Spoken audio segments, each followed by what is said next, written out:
Hi everybody, welcome back to my channel. It's me, Jessie.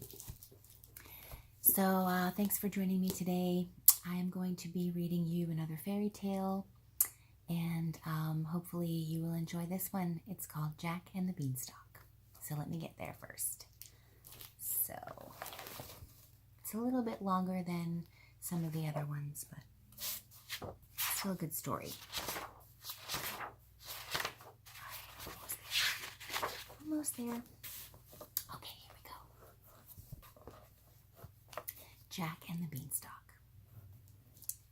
Once upon a time, there lived a poor widow who had a son named Jack.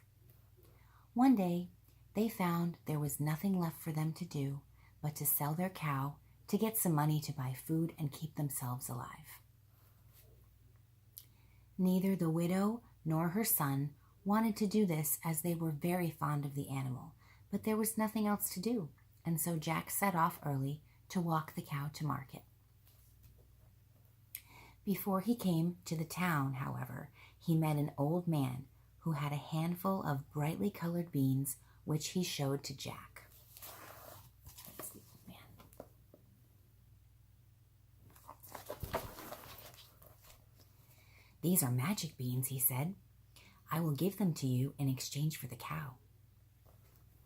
Now Jack was only a small boy and thought the beans were wonderful. He forgot how much he and his mother needed the money he could get for the animal and took the beans. "The cow is yours," he cried. The man smiled. "You will not regret having sold the cow to me for the beans," he said. "Good luck to you, my lad." And he went on his way, leading the cow. Jack was very excited and ran home as fast as he could to show his mother the lovely beans. But when he gave them to her, he was amazed that she was so angry.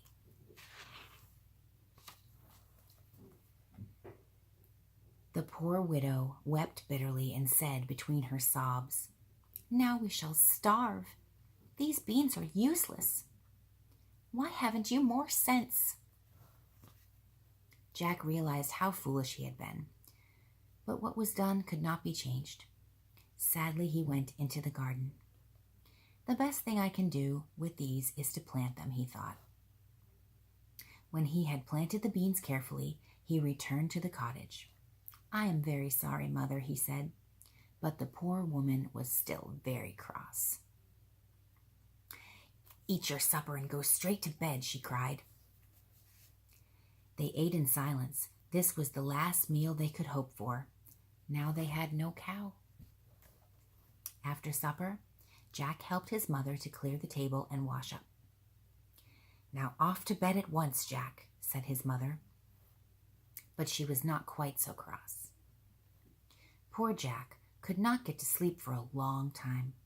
He twisted and turned in his little bed, thinking how stupid he had been. But at last he fell asleep and awakened very early the next morning. When he sat up in bed, he was amazed to see the huge leaves coming through his bedroom window. The beans had already grown into a great beanstalk.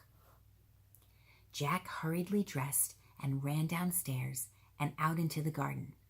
The beanstalk had climbed up and up until the top of it was out of sight, and the huge leaves almost covered the high cliff which had always towered over the little cottage. Jack and his mother stared up into the leaves and wondered where the great beanstalk ended. "I am going to climb up and see," cried Jack. He's climbing up the beanstalk right there.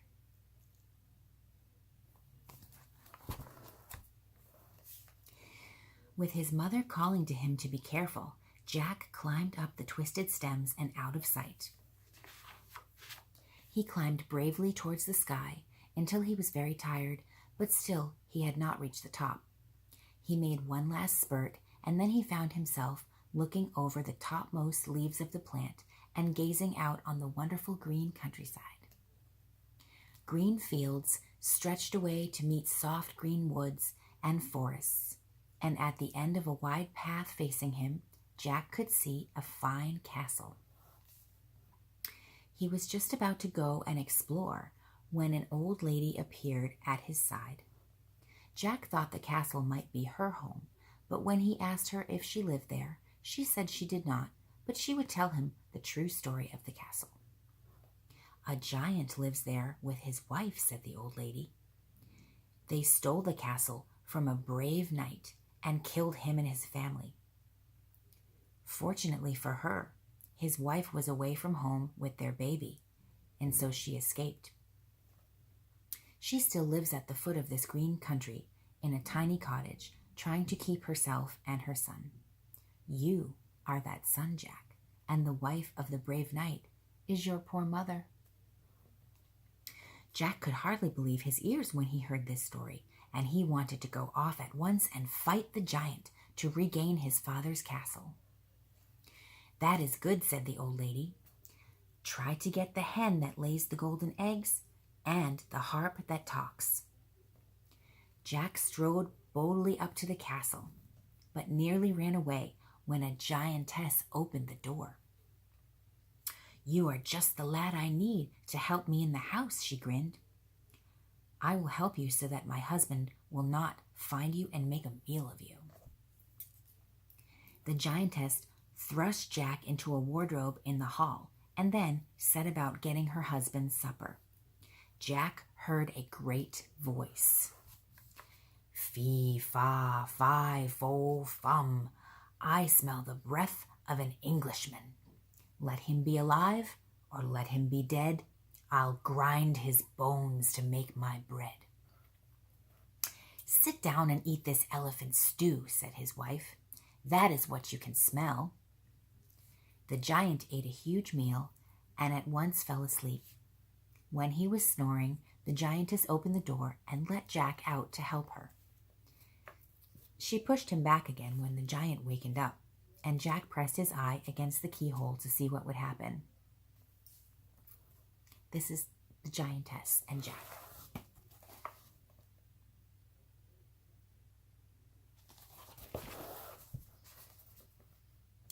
"Bring me my little hen," roared the giant.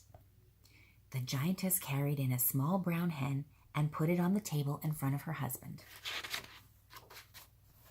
"Lay," he growled. The little brown hen laid 2 beautiful golden eggs. The giant dozed off, and Jack pushed open the door and crept across to the table. He snatched up the little hen and ran away as fast as he could, and hurried down the beanstalk to the safety of his own little home. Jack's mother wept for joy when she saw him, and when she heard the story of the old lady, she told Jack that it was all true. "I will go back for other riches and the talking harp," cried Jack. Jack's mother did not want him to go, but after a good night's sleep, Jack climbed up the stout stems and stepped off into the same green countryside. Jack hoped the giantess would take him on again as her servant, and as she did not have good eyesight and did not recognize the boy who had stolen her husband's hen, she agreed to let him come in and help her.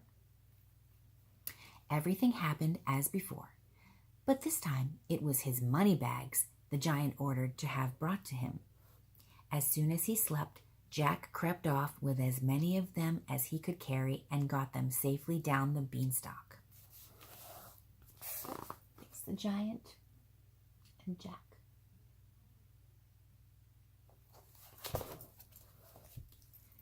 "We shall never want again," cried his mother.